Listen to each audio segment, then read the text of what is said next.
Hey, Michael, XForcePC here to talk to you about our mainstream gamer. And recently, at least at the time of this video, the X-Plane folks released their recommended system requirements as well as their minimum system requirements. Now, minimum system requirements are the requirements for people that already have a system, in my opinion. They're the ones where you look at it and go, okay, will the current system I have run X-Plane 11? And that's what the minimum system requirements are for. If you're going out to buy a system to run X-Plane 11, you don't want to look at the minimum, not in my opinion. You want to look at the recommended system requirements. And that's what this hits. This meets or exceeds all the recommended system requirements for X-Plane 11. So again, when you're looking for a new system, recommended is where you want to be, not the minimum. So let's talk about the system a little bit. We have a really nice Corsair case. Now, we could have met the minimum system requirements and done it in a $25 case, but we didn't do that here. We're using a Corsair case, and Corsair is widely known to make really good stuff. They're just one of the kind of higher end makers of computer components. And so, you know, when you get a really cheap computer case, it flexes and bends and it doesn't have good cooling, and often the power supply isn't in the right place, it's up top. You know, there's just a lot of things going on. The edges are really sharp and can cut your hands if you go inside of it. And the inside of the case won't be painted. It's funny, you can easily, one easy way you can identify a cheap case is just look on the inside. If all this hasn't been painted and it's all silver, well then you know the case is cheap. That's one of the hallmarks of a cheap case. Now in the grand scheme of things, it probably really doesn't matter if the inside of the case is painted or not, but it's just one of those telltale signs. Another thing this case has that's nice is really good cooling. So we have a nice large fan here in the front, which pulls air in, and then we have a fan here in the back, which pushes air out. So it brings that air right across the graphics card and the processor, and puts that hot air right out of the back of the case. And then the cooling for the power supply, the air actually comes in the bottom of the case and goes straight out the back. So the air for the power supply never mixes with the air for the rest of the system. And that's a big departure from, you know, 15 years ago when computers were in their infancy. It used to be that the power supply did all the cooling for the entire system. Now it doesn't do any of the cooling for the system in a system that's built properly. Now, one other thing I'll say about the cooling is the fans are actually plugged into the motherboard so that they can be controlled. Now, on a cheap system, what you'll find is the fans will just be plugged directly into the power supply. And what that does is it makes the fan run at 100% speed all the time. And there's three things that causes or creates. Number one, it's loud. Nobody likes a loud computer. I mean, and you can really tell it when you shut the computer down and you go, whoa, wow, I didn't realize how loud that thing was. It's so quiet in here now. Because it's kind of a white noise. But if you're like me and kind of sensitive to that, you don't like all that racket. But number two, it causes excessive dust buildup. When you over-ventilate a case, you're just drawing tons of air through it. You're either going to clog up the filters, if it has filters, but a cheap case typically doesn't, or you're just going to deposit tons of dust inside the case. Now I'll open them up and there'll be big dust balls of dust, like a dust bunnies in the bottom of the case, and all the fans will just be completely caked with dust, and the CPU cooler will barely be able to cool anything because it's just so clogged up with dust. Now the other thing that over-ventilating or running your fans at 100% all the time will do is it'll wear the fans out, and then they get loud. And you know, you think they're loud running at 100% healthy when they get unhealthy running at 100%. I mean, it's super loud, and you know, people think their computer's about to explode, but in actuality, it's just a really loud fan. So, you know, we've got the really good fan controls here. They're plugged into the motherboard, so if the computer gets hot during gaming, the fans speed up. When you're not gaming, the fans slow down. Or when the computer's not under heavy load, the fans slow down. And that really is where you want to be.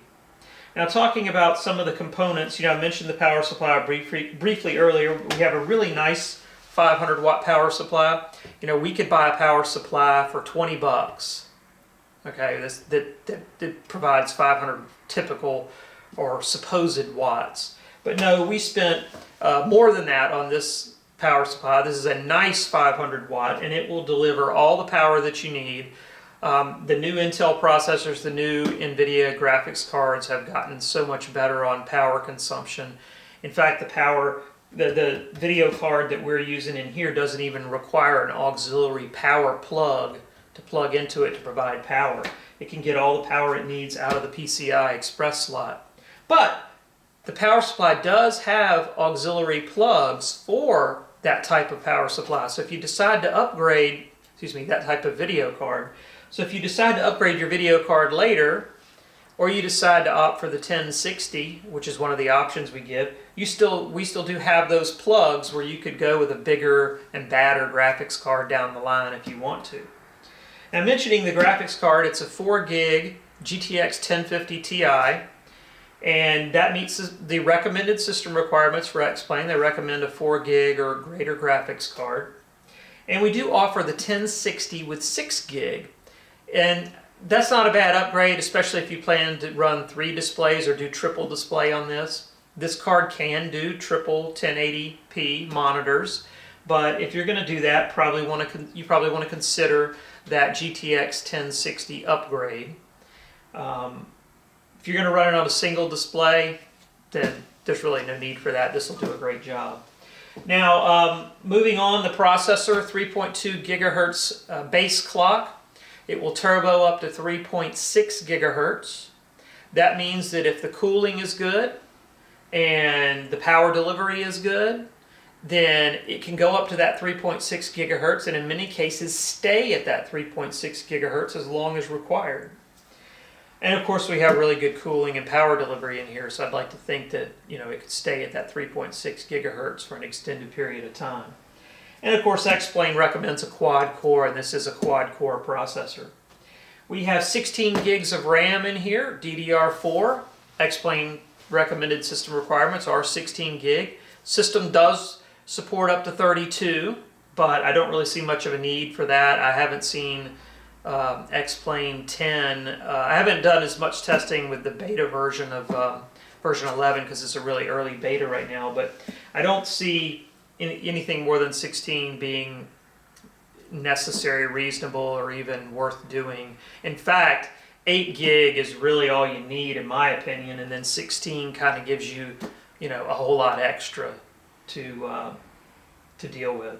And then we have a 1 terabyte hybrid hard drive. Hybrid hard drives kind of are in the middle between conventional mechanical hard drives, which are in most systems, and SSDs, or solid state drives, which are the really high performance drives. This has a little bit of both. It's a mechanical drive with some flash memory on it. So it's going to be faster than a conventional mechanical hard drive, but not quite as fast as those really expensive SSDs. And it is 1 terabyte or 1,000 gigabytes of storage, which is a ton of storage. You try to get a 1 terabyte SSD and you're talking about 3 or 4 times the cost versus this type of drive, and that's why we've got it in here. Once X-Plane loads, the speed of the drive will not come into play. The speed of the drive only matters in load times. Once X-Plane is loaded or any other game is loaded, the hard drive rarely comes into play as far as frame rate and performance. Frame rate is based on video card and processor, not so much on the hard drive. Now maybe if you're going from one scene to another or one airport to another and it's having to load that scenery or load that next scene or level or whatever it is you're playing, then the hard drive can come into play. It may take a little bit longer for that scene to load or that next airport to load. If you go from, let's say, Seattle to New York, you say, well, I'm in Seattle right now, I'm gonna load up New York. It'd load a little bit quicker on an SSD, but not appreciably so. Not as much as you would think, I'll put it that way. So that's the mainstream system. This is a system meant for X-Plane 11's recommended system requirements. It meets all of those specs, if not exceeds some of them.